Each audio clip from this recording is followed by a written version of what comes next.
Hello, Nick. How are you? Hi Harry, how are you? Yeah, fantastic, fantastic. Thank you for joining me. Thank you for joining me here today. Everybody who's listening at home. So we've got Nick joining us. Nick is an ed tech specialist who is worked in various different jobs and titles. Is that fair to say?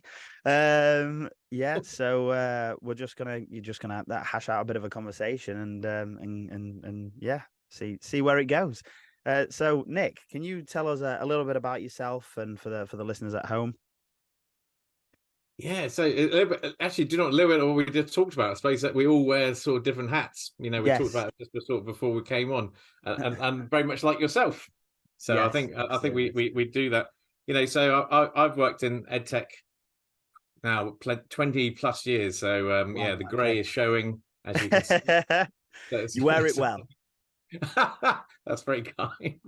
But yeah, so basically I've been in it for over 20 odd years. I've worked with Capita Sims for a long period of that time. Yeah. So And Capita Sims is Capita Sims is the sort of, so at the time when I was there was probably about 82% of schools in England and Wales and Northern Ireland basically had Sims in as an yeah, MIS, so management information system. yeah. So the whole of Wales has Sims, apart from there's a few schools and primary schools in Ceredigion who have teacher centre. But Yes, yeah, but I've come across a couple myself. It's it may be slightly problematic actually here and there for the things that we have. I totally agree. Do you know the thing is, and now so we work as consultants now. So me and Yeah, my wife, we're basically, she's very good at sort of sales and marketing. I okay, sort of go from a product to product marketing piece. So we sort of connect in the middle, but we okay, basically sort of help our customers, businesses mainly in the edtech market to understand, how they can future proof themselves. And yeah, that could be around technology. So how, what's coming up around the corner. So looking at your mega trends that are kind of come and hit you, do you treat them as a threat or an opportunity, and how do you manage that? But also regarding growth, how do you support, how do we basically look at their strategy, growth strategy, and support their marketing and their approach to sales as well? Because obviously there's different ways that you can tackle and slice the market up really in the way you try and attract it. yeah, absolutely. So, is it product? So it's all predominantly education based with the companies that you work with. Yeah. Yeah. What's the sort of how's that sort of landscape looking at the moment, given with the recent boom in AI, if you like? What's the consensus? I think that's what I'm trying to say. So actually, so just sort of probably stepping back a little bit. So I probably didn't. So I do facilitate product management outside. So I basically do look at other markets as well and work with other product Okay. managers. And it's actually quite interesting because ultimately I would always, and I probably say this a bit too much, but I don't mean it in the way I say it. But ultimately, I think sometimes education doesn't get a chance, and I will say that I don't think they get a chance to embrace the latest technology. If you look Yeah. at other markets, they're already using AI, Mm, quite a lot. yeah. There's a lot of usage of all kinds of different sort of AI and different sort of tools and applications out there. And I don't think we're probably using it as effectively in the probably education system as we potentially could do to support teachers as much as Yeah. Of anything course. else. Yeah. And I think that's probably where I am. I probably stand in that sort of center piece of, I think teachers themselves are really innovative, but I think there's not enough where they're pushing the suppliers, and I don't think the Mm. suppliers are listening enough to the educationists. So just sort of trying to bridge that gap almost. Yeah, there needs to be more of a bridge. I think they need to come together more. I think there needs, personally, I think, education needs to basically push suppliers more. I Mm. think, it's like anything. I think suppliers, if they don't have to, be really innovative, if they don't have to spend more money on Yeah. or costs on development and so on, then Mm. they won't do, because they'll go, well, there's no point doing that yet because education isn't ready. When Yeah. actually, I think it's a two way Okay. thing. So it's not necessarily that education's not ready in your opinion. It's more that it well, like you say, it's a both, just meeting halfway really. Well, you don't know what you don't know. So as an educationist, you'll go, well, I've got this problem and I've got this pain point. Yeah. Can technology solve that problem? And the technologists or the ed tech companies need to say, yes, it can. And this is how Mhm. we can do it. And then Right. they need to work together to make that happen. And I Yeah. think there needs to be more of that sort of that working collaboratively together to basically get to the point where, the latest technologies are being used to, to support teachers and make sure that, educationists have everything they need Mhm. to reduce down some of that to automate some of these processes. You look at some of the problem, some of the things that take up the time, marking, homework, Yeah. Yeah. building in lesson plans, all Things those that elements can be now automated with AI. Yeah, the thing, as much as I'm a firm believer, and especially from a lot of people that I've had as guests on the show as well. The general consensus is that they don't believe that AI is going to take teachers' jobs, which is obviously the big scary question that a lot of people want to ask, isn't it? But however, because you can't take away that human element in teaching, I firmly believe that you can't. As someone who was taught by teachers, it is very beneficial to have those relationships. However, you don't need that human touch when it comes to marking. I don't agree, unless it's reading essays and things that are very much, there's a lot more context to. But marking standardized scores and things like that, I don't really think it's all that necessary. And I agree. I think with things like maths and so on, there's a very, that you've got, have you got it correct or not, and have you Yes. used the right method to get Yeah. to your answer? But there are things like English, but even there, you look at things like Scribe at the moment. Scribe is a great tool, and it basically helps and supports students get to sort of academic papers. Or for you, for a business, it will get you to a point where it basically supports you and gets you to a point where you create the right business case or Yeah. whatever it might be. So that there are tools out there that can replicate you effectively Okay. and get you into the point where it sort of understands how you would mark, Mhm. maybe your English paper, and then ensure that basically it's replicated again and again and again. So there's some Yeah. consistency, but also the other side of it is there's that it takes away some of that bias as well, that unconscious bias. Yeah. So, Yeah. so Absolutely. so I think there's a Mhm. positive about using AI for marking. How do you feel in regards to, obviously some schools have fully embraced it and are actually teaching the pupils how to prompt properly and things like that. I don't know how familiar you are with all that side of things, but do you think that, what's your sort of personal opinion on that and using it for teaching, not for teaching purposes, but for learning purposes, if you like?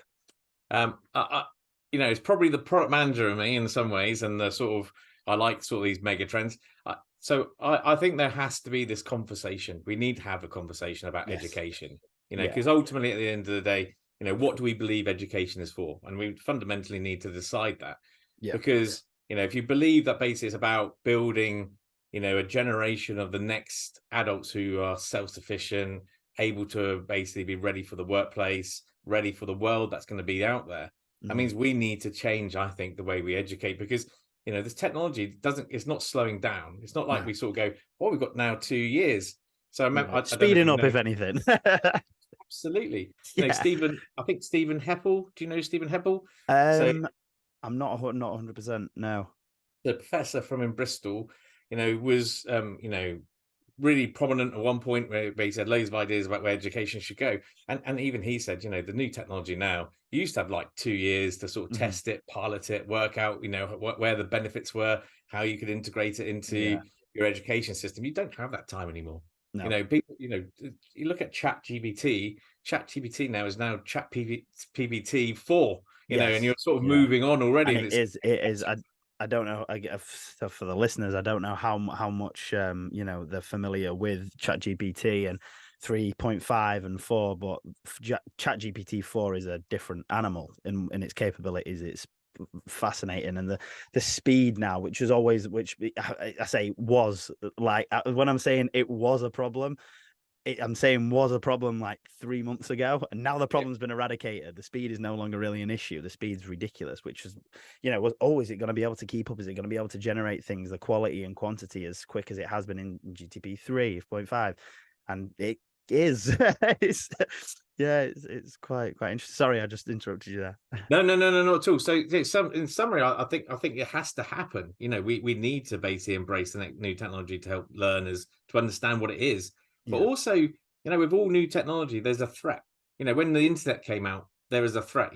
All the things like pornography sites and all kinds of things. So there's a threat. So basically, then you have to start going. You need to educate people to understand how to mitigate those threats and how they can basically manage those threats. So for me, it's not even just about, are you preparing them for the future? You're basically saying, and this is how you basically manage, AI and the problems that might come from, or that might come from AI, and how you basically stop it, or how you basically, how you act and change, what might be coming out from AI that might be a threat to you as a person. Yeah, absolutely. I don't think. I mean, demonizing things as history has stated is the wrong way to go about that. This, especially this kind of thing, which is whether we like it or not, it's here, and as some people say, the cat's out of the bag, and it's there's can't get it back in, and it is very much just going to keep growing and growing. And I feel like if we don't keep up with it, then it's. I mean, this is my opinion anyway, which obviously comes down on one side quite heavily, I suppose. But I think the more people that I speak to, the more I'm developing the sort of stronger opinion on it, and the more that I see. But I feel like just to bring this up as a topic of conversation, because it'd be interesting to get your viewpoint, in regards to there being sort of a divide in whether it's nationally or worldwide, with the areas that perhaps might not have access or perhaps might demonize the AI side of things quite a lot. Do you think that will create a divide, whether it be with the pupils who are using it and who aren't, or do you think it won't really matter too much? I don't think there's going to be a choice.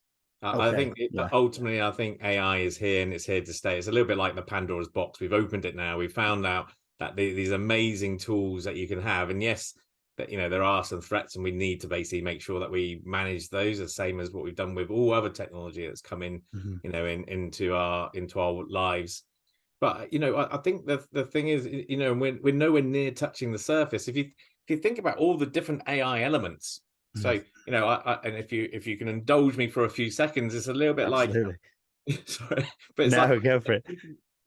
if you can imagine, as a person, you wake up in the morning, you go to the toilet, basically, automatically the system, everybody, the building knows, where you've got some minerals which are missing, or vitamins, or whatever it might be. You go into showers, it basically has the right temperature. You go downstairs, it basically provides you with the food you need for that day, and you can choose, obviously. It's like when you talked about the teachers, regarding it doesn't take over the job, because it doesn't. You have a choice. So you can turn and say, shall I have this meal which gives me all the right minerals and vitamins I need for the day, or do I have a cooked breakfast? But as a teacher, it's a choice. You then, as a teacher, I don't go drive myself in a car, because I've got automated cars. They're coming. So we basically go into automated cars. You start asking questions. So you start going, first of all, it's along the lines of, how did the kids? My first lesson is a year 10 lesson. Say, how did they do in that exam that we put out, which you didn't generate? You basically advised, and it basically automatically got corrected. Is the lesson plan ready? Can I have a quick look at it to make sure it's exactly what we talked about? Can I, how are the marks yesterday? You then are going you're going in as almost like the conductor of an orchestra. You're not going in sort of doing all this work, feeling really stressed that you basically, have I got all my marks with me? Oh, I can't remember. Did I do the lesson plan last night? Yes, I did. Is it complete? Oh, I can't remember. You're going in there calm. You're basically sort of going, anyway, what any concerns I should be aware of? And because all the data's there, then ultimately, the AI can come back and respond and go, yeah, there's this one kid who, they've never had an absence, but they've started to have an absence every Tuesday. Yes. What's that about? And you can go, okay, I'm going to need to ask them some questions. I'm going to try and find out what about that child. Yeah. So sorry. Right. I was just sort of going, and then you can get to the point where you go, actually, there was this other kid in another school within the same demographic, and actually, here's some interventions you might want to consider. Excellent. Yeah, I might want to use those. But if you can see everything connected together, it's amazing. You know, and by the way, all of this is here now. It's just not connected. Yeah.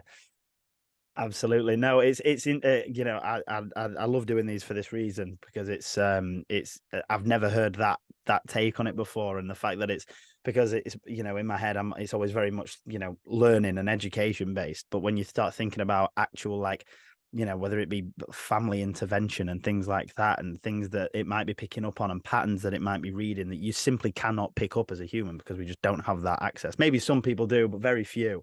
To, you know, to be able to see those patterns, especially like you say, when you've got a million and one things as a teacher to remember, but at the end of the day, you're still you're still you know, you're still looking after these. You still got the duty of care, and it'd be interesting to see if it really, you know, we allow it and we make that conscious decision to allow it to help. But I think, like I said, I can't see it not being here to stay, in the sense of all those other things. So there's already toilets, you know, about 400 quid, and they basically will test your, obviously, whatever you put down the toilet's up to you, but you know, test and tell you where you got some, you know, there's elements of change. Showers do that already. You know, the sort of the house of, you know, the wireless house is already there effectively. It's just not, you know, not many people have got it, but it has to come, because it's so important to us all, really. In the future, it'll make our lives so much easier. And I think the same with data. The one thing that has to happen, there's lots, you know, normally the things that are holding things back is people and businesses going, actually, I'm not going to give this data. Yeah, right. Of course. Yeah, the drip market and the drip feed in the, but it has to happen, because, you know, that's how we all move forward. I can't see how it will be stopped. You know, like I say, it's more like the Pandora's box has been opened, and whatever is in there is going to come out. It's more about how quickly we move. And for me, I think, again, it comes back to the original conversation. You know, ed tech and education need to work together to get to the point, you know, where basically, one, you mitigate the threats. So you're right, data, children's data, got to be really well protected. You know, and secondly, you know, how then do you utilize that data? Can you imagine all the data that is in the education system, and how that could benefit children? So you get proper personalized learning. You know, not this sort of like, we're trying to personalize the learning, and we know this child has these particular needs, but they're still getting put under a bracket of some form. There's still some description of generalization within the subjects, and well, within every area that's possible. Absolutely. Yeah. So it's when it, you know, being able to have something at hand that's so true to that one individual, I think that's a special thing. We just to put it in the conversation, we are currently we have something that's just beginning called My School AI, and which you can have a look at. You know, you can by all means have a look at yourself and have a bit of a look at it. But we're in the motions of creating the sort of what you were talking about, really more of a personalized tutor bot, which is that there's obviously quite a few different various different companies out there that are doing it, but it seems to be going quite well so far. It's still in the early processes, but definitely worth having a look and having a check out if you get a minute. I definitely will.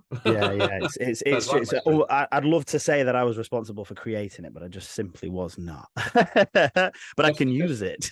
That's fascinating. Just while you're on the podcast, I'll just go. Yeah, I basically had loads to do with it.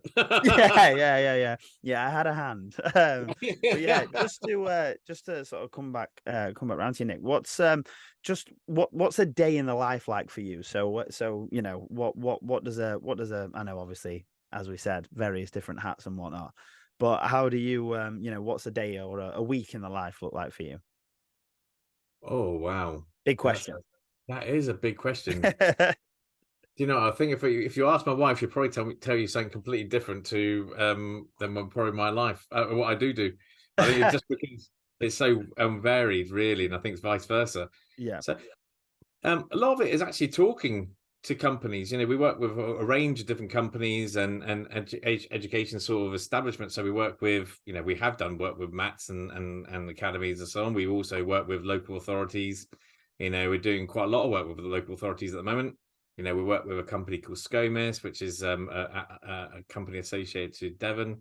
We work with other, you know, companies like Bromcom, who are also on the sort of, they're starting their sort of approach towards AI. Okay, You know, right, I see. and so on. We've got meeting up with a Matt association in the sense of AI association. So they're Wow. basically, it's a round table, basically helping some. We're working with a company called Wealthical, which is more about their marketing, and we're supporting them. So it is really varied. We're basically going up to see another company about how they're already amazing, growing, award-winning. I Am Compliant. I don't know if you've heard of them, but they're amazingly good at. They've won loads of awards and things, but they're sort of going, well, we want to go that one step further. Can you help us? So we're sort of trying to organize days of them. So yeah, a bit quite varied.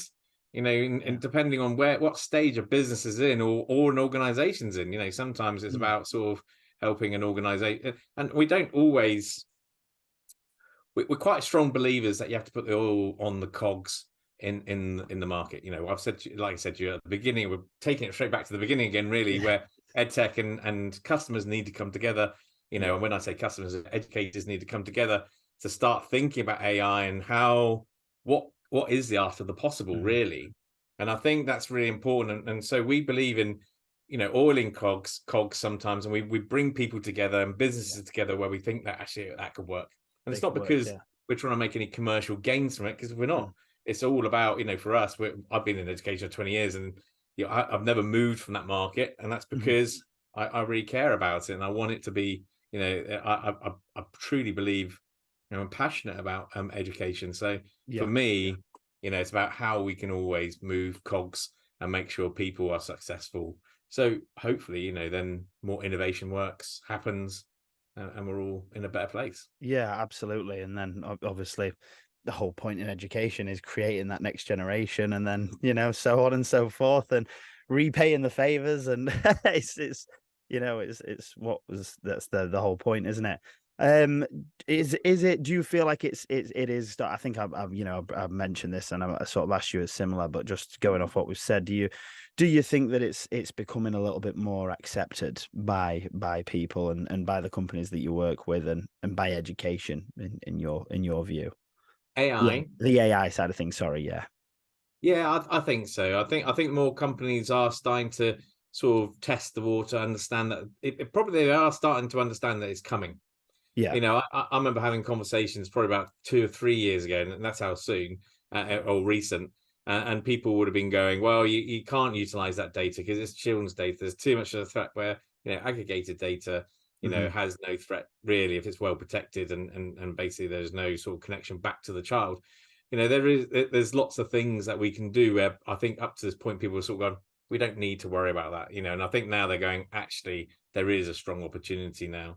And I think it's there's a guy that I want to tell you to go and speak to called Matthew. I'll send you the name later. Yes. But, he's working at OpenAI across from a global perspective on education.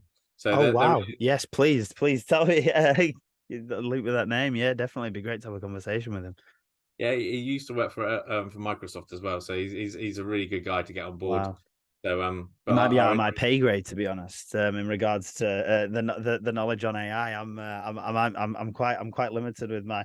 But then again, you said his education. That's good. That's good. We've got a focus point. Brilliant. Absolutely. But I'll let you know. Yeah, but ultimately, again, there are some people out there who are really trying to push the boundaries, and he's one. He's just start up his own company now to basically push, and try and sort of set up this sort of consultancy about how do we start driving up, because we both believe in a much more open data sort of policy. At the end of the day, the data is the schools, and we should be really enabling. So companies should be using it, but to enable, as we've already talked about, teachers and educationists to basically be able to see trends and see insights that you can't do it. You can't do it in your own head. No, that's the whole thing about the future of technology, is that it's gonna drive us to a point. You talk about quantum computing. That's gonna be quicker than your general processor. You're gonna have to change all your data encryption because it will actually work out what your security is, and that's a good thing because the processing is going to be so fast. Obviously there's some threats, but that's all. That's part of it. That's how we mitigate. But I think ultimately we need to get to this point where we can't stand and say that, oh, we can do all these things ourselves. No. We won't have the processing power that Mhm. the computers and data science will have in the future. Yeah, I think an interesting thing. The obviously, like you said, just I'm still sort of reeling over the being able to spot the patterns and analyzing those things that and coming up with conclusions and solutions which you just wouldn't think of naturally.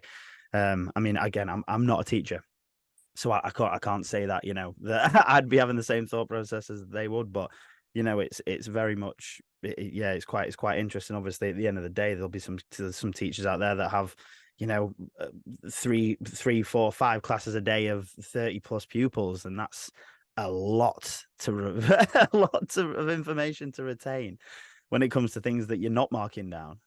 Yeah, and it's a little bit goes back to the bacon and reason why I use it really. Going back to the analogy of you can be offered this is the perfect food for you, but you can Mm. easily still go, actually, I don't think that's the right approach. And the Yeah, teacher uses, rightly so, their knowledge and their all their experience, and that's yeah, fine.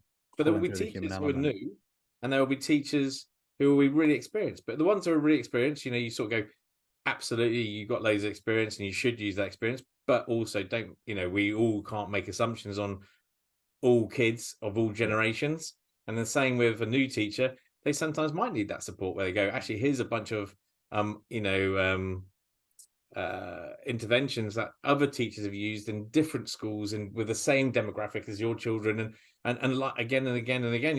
It's all Mhm. about, I think it's all about using that data so we all learn from each other.